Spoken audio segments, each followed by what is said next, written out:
que je retire de mon voyage, bien des choses, beaucoup de positifs.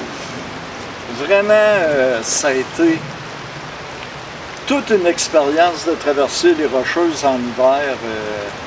Je pensais pas que ça allait être si dur que ça. Puis en même temps, j'ai adoré l'expérience. Le paysage est magnifique. Le paysage à couper le souffle, c'est plus beau que l'été.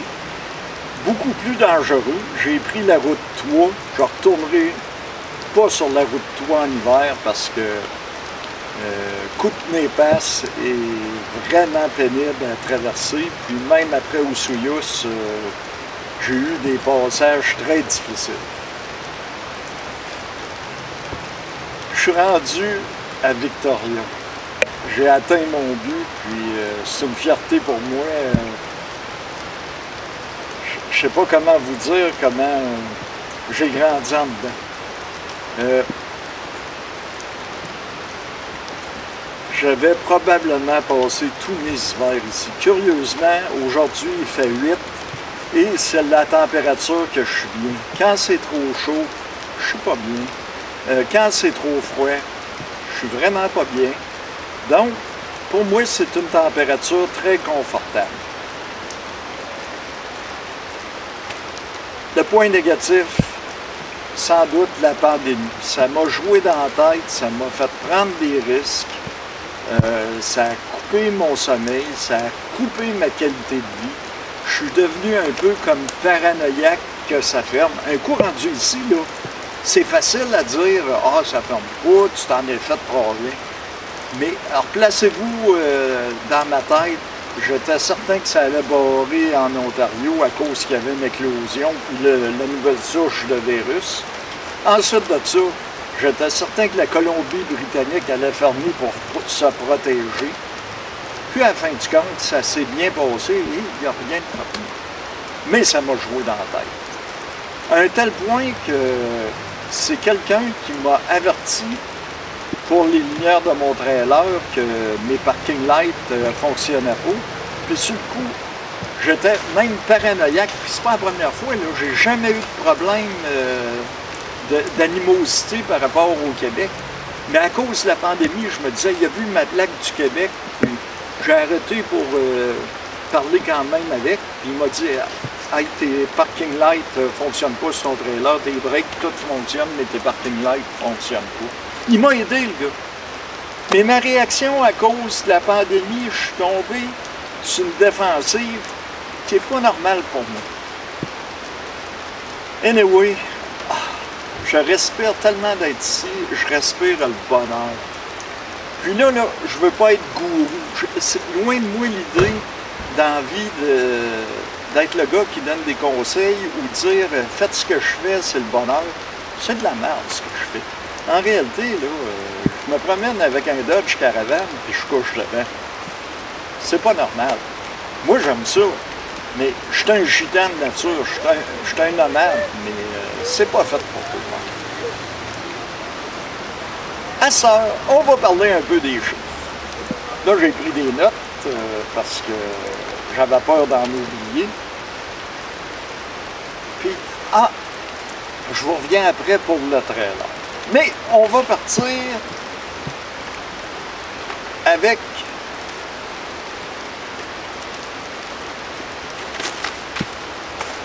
les pesos, les dollars. Ce que ça m'a coûté pour venir à Victoria, mon voyage m'en venir. La bouffe, ça m'a coûté 102,25 de bouffe. C'est pas beaucoup, puis en même temps, c'est beaucoup. Je vais vous dire pourquoi, parce que moi, je prends énormément de café sur la route. Puis ça me détend, curieusement. Je roule avec un café, puis j'aime ça. Ça me permet d'arrêter aussi pour relaxer un peu. Je vais ramasser un café au service à l'auto, gazer. J'ai besoin de ça, puis je m'en vais, puis j'oublie le temps, je prends mon café. J'ai l'impression d'être dans le salon en train de prendre un café. Mais probablement que j'aurais pu couper de moitié parce que j'ai une cinquantaine de piastres dans le 102 de café. On continue avec les chiffres. Si j'enlève le trailer, ça m'aurait coûté 568,60 d'essence pour venir ici. Ça coupe pas mal le budget. Si j'enlève la bouffe, en premier, disons là, le 1307, j'enlève la bouffe, parce que tu vas manger à la maison. Donc, j'enlève le 102,25. Ça m'aurait coûté 1205 avec le trailer. Si j'enlève le trailer, ça m'aurait coûté 737 $ pour venir à Victoria passer l'hiver. C'est vraiment pas cher. Puis là, j'ai mon motel, autrement dit, j'ai ma place pour me coucher puis me loger. En réalité, mon gros poste de dépense, c'est l'essence. Mais j'ai mon camion ici, j'ai rien à louer, j'ai pas d'Airbnb à louer, tout. Je vis pas dans ma vanne. Je dors dans ma vanne. C'est bien différent. Donc, un voyage comme je fais, aller-retour, après ça, il y a la vie de tous les jours ici, mais c'est la vie de tous les jours que j'aurai à Québec aussi. Donc, mon voyage me coûte 1425 $ pour passer l'hiver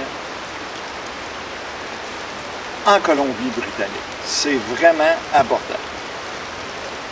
C'est les chiffres.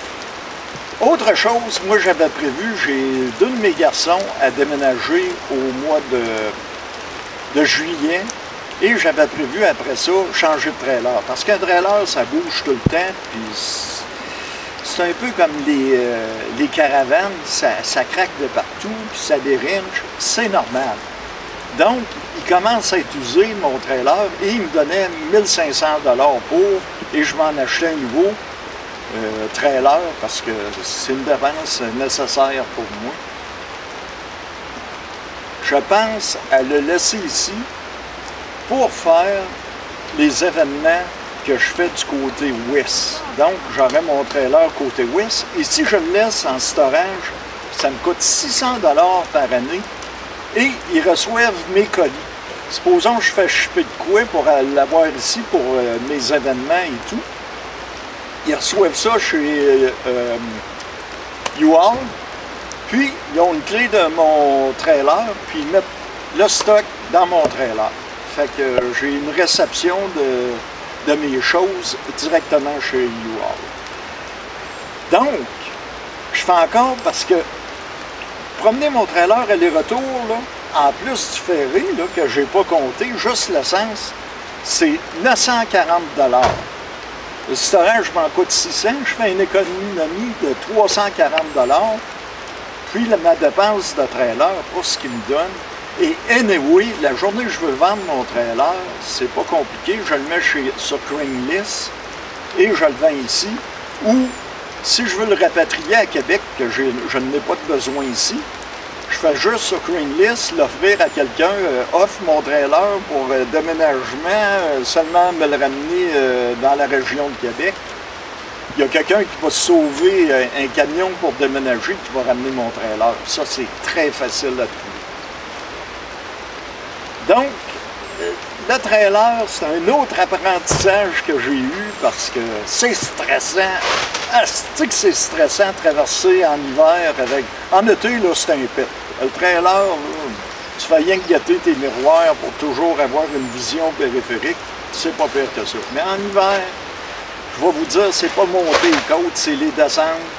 Quoique chausser avec des pneus d'hiver, incroyable. Moi, ça me fait toujours rire. Vous savez, là, j'ai un couteau, j'ai sablé le champagne, je l'ai emprunté à un de mes gars, j'ai aucun moyen de défense, moi. Pas de spray, beer spray, rien. J'ai jamais peur de me faire défoncer. Et ça me fait rire, ceux qui ont un paquet de choses, à cause qu'ils ont peur de se faire défoncer. Puis Chris, ils sont chaussés à la fesse, puis ils se promènent avec ça. C'est bien plus dangereux de se tuer à cause des terres que tu as en dessous, été ou hiver, que se faire défoncer la vanne. Il faudrait à un moment donné que le monde ait un peu de logique. Selon moi, là, je ne juge pas. Des fois, je regarde ça et je me dis, je comprends pas que le monde a tant peur des les autres, ils n'ont pas peur d'eux autres mêmes, la manière qu'ils entretiennent leur régime. Ça résume mon voyage. Je dois vous avouer qu'à l'avenir, à moins là, que je tomberais grand-père et que ça me jouerait beaucoup sur la fibre paternelle, je m'attends de passer tous mes hivers à partir de maintenant en Colombie-Britannique. C'est du bonheur pour moi. Là, je regarde, là, tout ce que je touche ici, c'est du bonheur. Il n'y a pas de neige. Avec les années, j'ai été un gros sportif, un joueur de hockey, de faire du ski, mais avec les années, je suis rendu allergique à la neige. La température est idéale pour moi. Ici, tout est ouvert. J'ai peur pour mon Québec avec toutes les fermetures. Ici, même le 1er janvier, tous les commerces étaient ouverts à 9 h du matin. Les restaurants sont ouverts. Il y a une joie de vivre assez incroyable. Puis on a un beau pays, le Canada. Moi, pour ma part, je voyage aussi bien à Terre-Neuve qu'ici, vous le voyez bien. Puis j'aime tous les endroits du Canada. Mais pour l'hiver, je dois vous dire que la région de l'île de Vancouver et Vancouver, c'est mes préférés. En passant, l'île de Vancouver est plus chaude que la ville de Vancouver. Vous ne trompez pas ici. Côté température, c'est vraiment l'idéal. Puis, avec la végétation qu'il y a, et c'est une île vierge, là, vous allez le découvrir avec moi. On va se promener, on va faire le tour de l'île dans le mois. Là, je n'ai pas le choix. Au début, j'ai des commandes toutes. Il faut aussi que je me positionne. Je vais vous expliquer ça un peu plus tard. Mais après ça, quand ce que j'appelle le camp de base va être fait, on va se mettre à se promener. Puis je vais vous faire découvrir une des belles îles du Canada, l'île de Vancouver. C'était les chiffres, c'est un peu plus sérieux comme vidéo que d'habitude, mais je tenais à vous le faire. Et je tiens à répéter, je ne suis pas un gourou. J'encourage personne à faire le style de vie que je fais parce que je ne suis pas comme tout le monde. Moi, j'avais une maison, puis quand les enfants étaient là, arriver à la maison, c'était du bonheur. Aussitôt que les enfants ont été partis pour leur vie d'adulte, la maison, j'arrivais là et je soupirais. J'étais toujours bien sur la route. Dans les dernières années, ma maison, la dernière année, sur 12 mois, j'ai passé 1 mois et demi à la maison. Vous dire. Donc, mais, comme je vous disais plus tôt, je ne vis pas dans ma vanne, je dors dans ma vanne. Donc, j'ai des journées remplies. Au fil du temps, vous allez apprendre un peu plus comment je fonctionne. Mais, comme là, je suis dans un parc, tantôt, il faut que j'aille pour d'autres choses. J'ai des journées tellement remplies que la première chose que je me dis, c'est que j'ai pas eu le temps de tout faire ce que j'avais à faire. Là-dessus, on s'envoie demain pour un autre Dodge Falia. Ciao, bye tout le monde!